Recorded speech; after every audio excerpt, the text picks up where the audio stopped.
The Comanche Nation was once the most powerful in America and one of the most effective fighting forces in history. They fought off numerous foes and were only defeated in the late 19th century. Here's the secret story of the Comanche, the most powerful Native American tribe in history. The popular image of the Native American in the 19th century invariably shows them as invincible warriors who lived their lives on horseback. And while the Comanche definitely live up to this image, it wasn't always the case. The Comanche started as nomadic hunter-gatherers who moved to follow seasonal prey. In many ways, they lagged behind their peers. While the Aztec Empire was building incredible cities and the Iroquois were developing a sophisticated civilization, the Comanche built nothing and had no permanent settlements. They were also not particularly aggressive, which might have had to do with the fact that they were not notably good warriors. But all this changed in the late 17th century when the Comanche first encountered the horse. The Spanish introduced the animals to the Comanche, but the Native American tribe demonstrated an understanding of both how to master these incredible animals and how to translate that mastery into military force. Over the course of the next century, the hunter-gatherers of the Comanche Nation transformed into a dominant, aggressive empire of warriors, and it was all due to their expertise in breaking, training, riding, and fighting with the horse.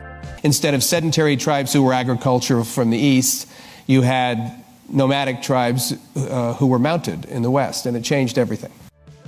For a tribe that had its beginnings as relatively peaceful hunter-gatherers, the Comanche's transformation into a military juggernaut was total. Once they gained mastery over horses, their culture became almost solely focused on waging war. Comanche society was very limited as a result. They didn't have a religious structure or many social organizations. There was no manufacturing or even art. Children learned how to ride, how to hunt, and how to fight from a very early age. Their entire lives were focused on those three aspects.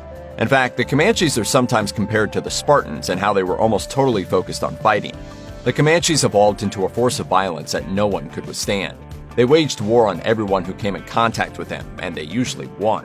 One reason for this success was their brutality. A Comanche raid was a terrifying affair. All male enemies would be killed without exception, even if they surrendered. Older children would be put to death as well. Young children would be taken captive, and the women would be assaulted and murdered. The Comanches waged total war long before the founding of the United States.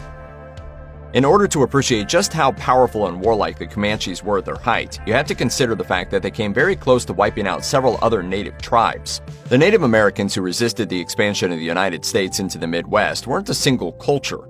They were a diverse group of separate nations that shared certain cultural characteristics and traditions. The Comanches were particularly aggressive against their fellow Native Americans and particularly effective at killing them. They systematically pushed all the other tribes off the Central Plains, forcing them to find new lands to live within.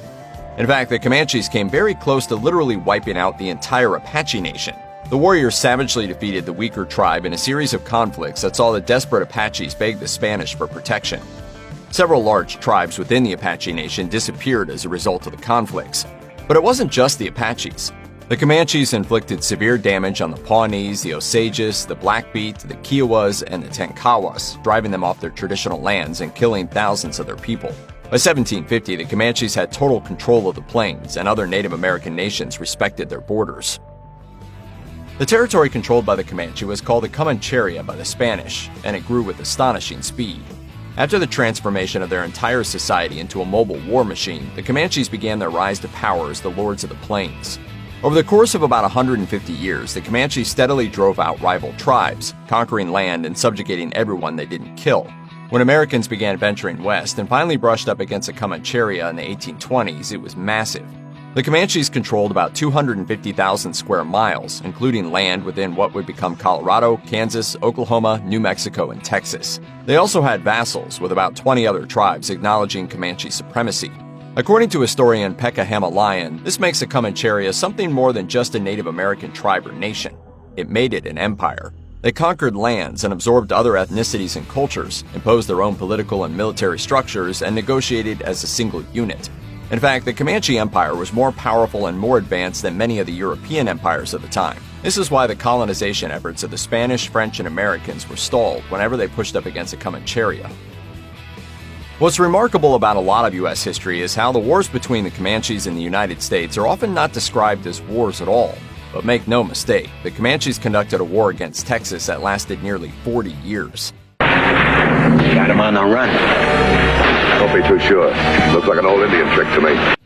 It began when Texas was still under Spanish control, continued while it was an independent state, and finally as part of the U.S. The Texas Rangers were founded in part to defend settlers against the Comanches, and quickly adopted the total war approach that the Native American warriors practiced.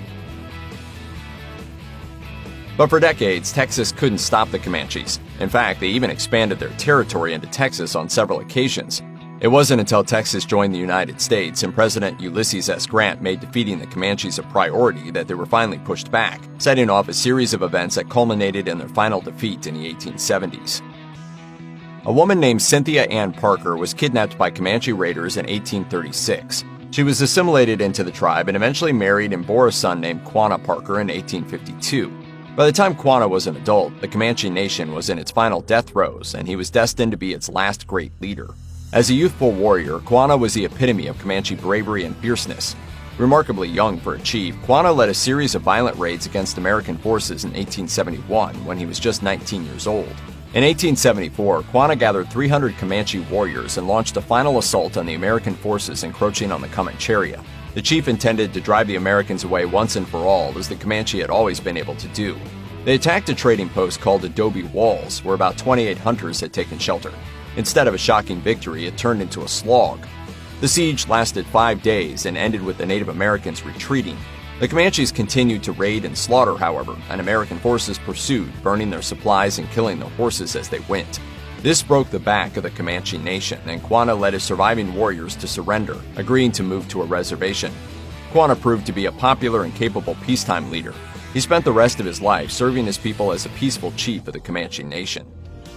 By the 1870s, the Comanches were on the brink of defeat at the hands of American forces. There were several reasons the U.S. was having some success after decades of failure against the Lords of the Plains. The brutal fighting of the Civil War left the U.S. with an experienced and well-equipped modern fighting force. U.S. forces were slaughtering the Native Americans' primary food source, and President Ulysses S. Grant was determined to put an end to their power for once and for all. But there was another factor at work: disease. As with many other Native American tribes, the more they traded and interacted with U.S. settlers, the more they fell victim to diseases like smallpox and cholera. Having never encountered them before, the Comanches had no defense against them. Two widespread epidemics in 1816 and 1849 had reduced the Comanche population by half.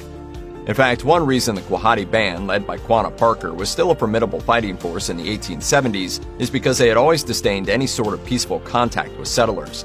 Having shunned the Americans pushing west, they had avoided these plagues. This left them as one of the few remaining Comanche bands capable of resisting the U.S.'s march westward.